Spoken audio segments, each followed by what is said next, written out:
Assalamualaikum warahmatullahi wabarakatuh. Alhamdulillah pemirsa, kita berjumpa kembali di dalam program Cara Cari Pahala Indahnya Islam, yang mana tema ini kita akan membahas cara hidup bijak di dalam Islam.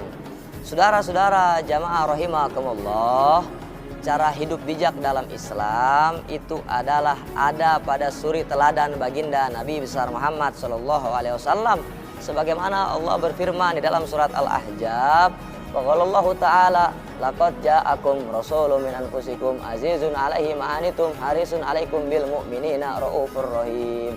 Telah ada pada diri seorang rasul teladan yang baik. Nah, bijak hidup dalam Islam tidak lepas daripada perjalanannya Nabi kita, Nabi Muhammad SAW. Perjalanan Rasulullah tidak lepas dari adab, akhlak, tata krama, etika. Kenapa? Karena qala Rasulullah SAW, innama bu'istu liutami makarimal akhlak. Aku diutus oleh Allah, kata Nabi, untuk menyempurnakan akhlak. Jadi bijak hidup dalam Islam tidak keluar dari contoh baginda Nabi besar Muhammad SAW. Faqalallahu ta'ala, kul in kuntum tuhibbunallah. Kul, katakanlah, jikalau engkau mengaku cinta kepada Allah, fattabi'uni, kata Nabi, maka ikutilah aku. Aku di sini adalah Nabi Muhammad. Bagaimana cara mengikutinya? Tanya dengan para ulama. Karena qala Rasul al ulama warasatul anbiya.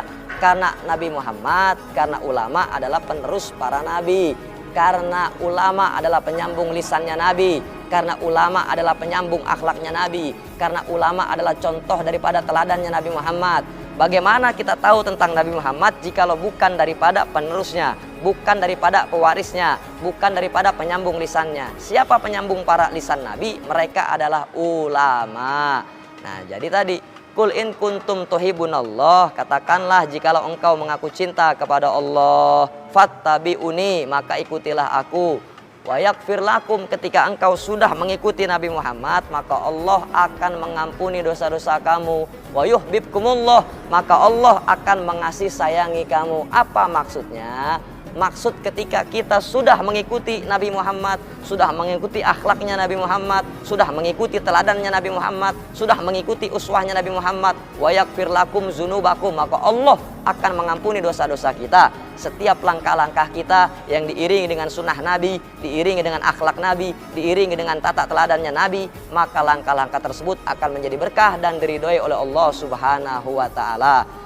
Lalu apalagi saudara, jikalau kita bersandar kepada Nabi Muhammad, bersandar kepada teladan yang paling mulia, teladan yang paling baik, insya Allah hidup kita akan berkah. Karena apa dalam hidup yang kita cari? Hidup yang kita cari di dalam kehidupan yang fana ini adalah Rabbana atina fid dunya hasanah wa fil akhirati hasanah wa qina azabannar. Jadi hidup yang kita cari di alam dunia yang sifatnya fana adalah selamat dari dunia hingga akhirat. Pemirsa, sepertinya sudah ada pertanyaan daripada masyarakat seputar tema kita kali ini. Mari sama-sama kita simak video pertanyaan tersebut. Cara cari pahala indahnya Islam. Untuk pertanyaan saya, bolehkah kita berdoa untuk suatu hal yang mustahil? Contohnya kayak jadi nama idola. Alhamdulillah, kita dapat pertanyaan daripada jamaah yang luar biasa. Apa pertanyaannya? Ustadz, apakah boleh kita berdoa kepada Allah atau meminta kepada Allah dalam hal yang mustahil? Apa jawabannya? Jawabannya adalah sebagaimana Allah berfirman, qalu rabbi ud'uni wastajib lakum. Allah berkata, mintalah kepadaku maka aku akan mengabulkan. Tapi dalam konteks seperti ini, meminta hal yang mustahil bagi Allah mudah. Tapi kita sebagai hamba juga harus berdoa dengan adab, berdoa dengan akhlak. Mana mungkin kita tidak punya kerja, lalu pengen punya uang, meminta kepada Allah, ya Allah turunkan hujan uang, misalnya kan begitu. Pun mustahil bagi manusia, tapi bagi Allah apa? Bagi Allah innama amruhu idza arada syai'an ayyakula lahu kun fayakun. Jadi jawabannya apa? Boleh-boleh saja, tapi harus menggunakan akhlak, harus menggunakan adab. Berdoa bagus, karena berdoa adalah bentuk al-fakir, karena berdoa adalah bentuk kebutuhan seorang hamba kepada Allah. Sebagaimana di dalam sholat, dalam duduk di antara dua sujud pun kita sudah berdoa kepada Allah. Rabbi firli warhamni warzbuni warfa'ni warzukni wahdini wa'afini wa'fu'ani.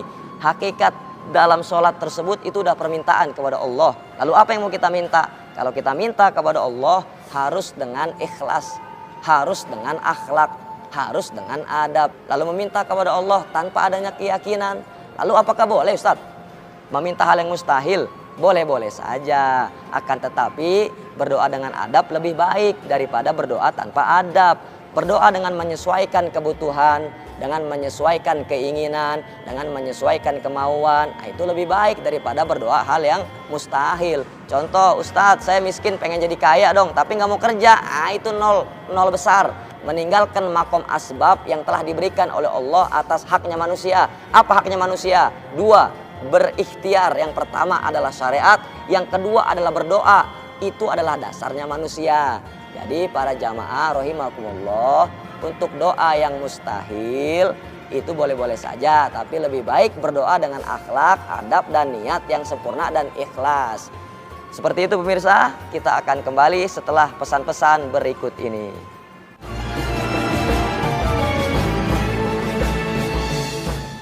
Cara cari pahala indahnya Islam. Ustadz mau tanya dong, boleh nggak sih kita berdoa agar bisa sukses seperti idola kita? Tapi kalau boleh pun, apakah itu termasuk kategori tidak bersyukur dengan keadaan yang kita saat ini? Terima kasih Ustadz. Alhamdulillah, saudara-saudara dirahmati oleh Allah, kita dapat jawaban dari pemirsa ataupun jamaah. Apa pertanyaannya?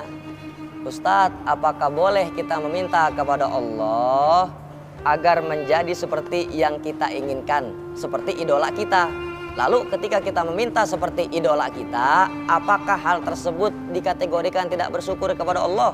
Nah, mau tahu jawabannya?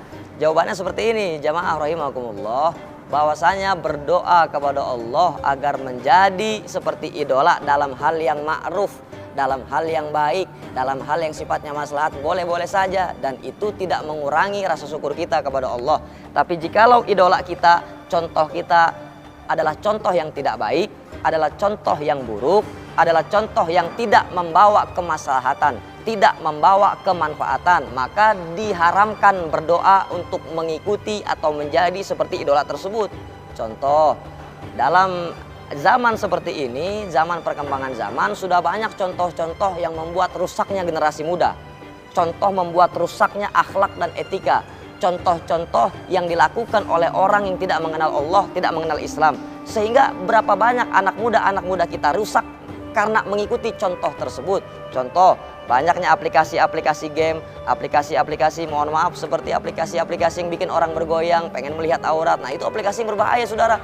Tanpa kita sadar, program tersebut, aplikasi tersebut membuat kita jauh dari Allah dan hancur. Lantas, kalau doa agar menjadi idola yang terbaik, yang soleh, mendekatkan diri kepada Allah, apakah boleh? Boleh. Apa dasarnya? Faqalallahu ta'ala, dasarnya adalah faskuruni askurkum waskuruli wala takfurun. Jikalau engkau mampu mengingat Allah, maka Allah akan mengingat kamu. Waskuruli wala takfurun, dan janganlah engkau kufur nikmat, engkau wajib bersyukur. Apa dasarnya? Dasarnya ketika kita melihat manusia tersebut atau contoh tersebut atau idola tersebut mampu mendekatkan diri kita kepada Allah, maka boleh kita memintanya. Misalnya kita idola dengan para ulama, misalnya kita mengidolakan sosok imam besar umat Islam Indonesia Al-Habib Muhammad Rizik bin Husain bin Syihab, lalu kita berdoa kepada Allah, ya Allah, tolong berikan saya kekuatan agar saya seperti istiqomah seperti beliau. Tolong berikan saya kekuatan akhlak yang baik agar saya bisa berakhlak seperti beliau. Tolong ya Allah berikan saya kekuatan untuk istiqomah dalam menegakkan amar ma'ruf nahi munkar seperti beliau. Nah, itu adalah doa yang dianjurkan oleh baginda Nabi besar Muhammad sallallahu alaihi wasallam. Contoh tersebut yang mulia, contoh tersebut yang agung seperti Habib Rizik bin Husain bin Syihab adalah contoh atau teladan yang dimana pada zaman ini penuh dengan kemaksiatan. Keadilan berpihak, lalu keadilan bukan adil ke atas, bukan adil ke bawah, tapi tumpul keadilan. Lalu seperti apa contoh yang terbaik? Seperti Habib Rizik bin Husain bin Syihab, sebagaimana Imam Syafi'i menjelaskan kepada murid-muridnya. Murid Imam Syafi'i ini bertanya kepada Imam Syafi'i, wahai Tuan Guru, ulama seperti apa yang harus kita ikuti? Lalu Imam Syafi'i menjawab, ulama yang dibenci kaum kafir, ulama yang dibenci kaum munafik, ulama yang sangat dicintai orang ahli maksiat. Lalu seperti ulama apa di zaman ini? Di zaman modernisasi, di zaman teknologi canggih. Di zaman ini ada salah satu sosok yang luar biasa. Beliau adalah salah satu min zuriyatir Rasul. Beliau adalah salah satu min ahlil baitnya Rasul, keturunan langsung darahnya Nabi Muhammad. Dalam darah dagingnya para habaib ada darah dagingnya Nabi Muhammad. Dalam darah dagingnya Habib Rizik ada darah dagingnya Nabi Muhammad. Lalu apa yang diminta oleh Nabi Muhammad? Faqalallahu ta'ala, "Qul la as'alukum alaihi ajran illa mawaddata fil qurba." Allah menjawab apa bertanya kepada Nabi Muhammad? Qul la as'alukum alaihi ajran illa mawaddata fil qurba. Katakanlah ya Muhammad, engkau berjuang, engkau berdakwah, tidak meminta balasan, tidak meminta upah, tidak meminta amplop, tidak meminta harta, tidak. Atas dakwahnya kamu, perjuangan kamu, pengorbanan kamu agar Islam sampai, iman sampai, tauhid sampai, fikih sampai, akhlak sampai. Apa yang diminta oleh engkau ya Muhammad? Apa yang diminta oleh Nabi Muhammad? Jawab Nabi Muhammad, ila mawaddata fil qurba. Para ahli tafsir mengartikan fil qurba itu adalah para keluarganya.